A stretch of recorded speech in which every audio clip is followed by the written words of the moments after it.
Good afternoon. It is May 12th. And today's devotion, again, is taken from the Messianic prophecy in Isaiah chapter 42. And in this devotion, or in this verse, God is taking care of, through the prophet Isaiah, the topic of idolatry.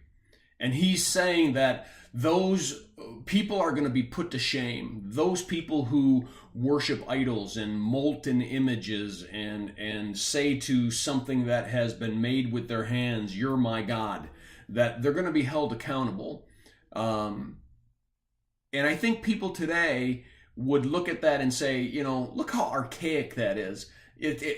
Good that we don't do that anymore. Good that we don't have these statues in our yards, or we don't have this or that or the other. Or I don't have this image and I'm bowing down and worshiping to it. But I think 21st century idolatry is a little bit more subtle. Because see, it may not be in our society that there is an image outside of ourselves that we're bowing down to and worshiping, because we're the idol. We're worshiping ourselves.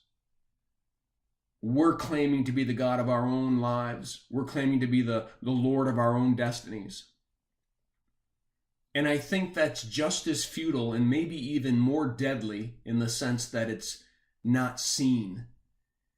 And that's why I call it a subtle idolatry. I mentioned this maybe a week ago or so in a devotion.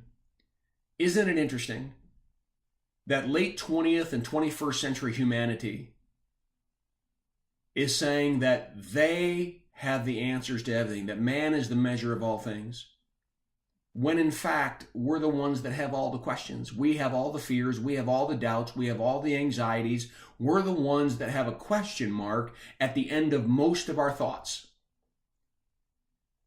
So if we're the ones with the questions, how can we provide the answers?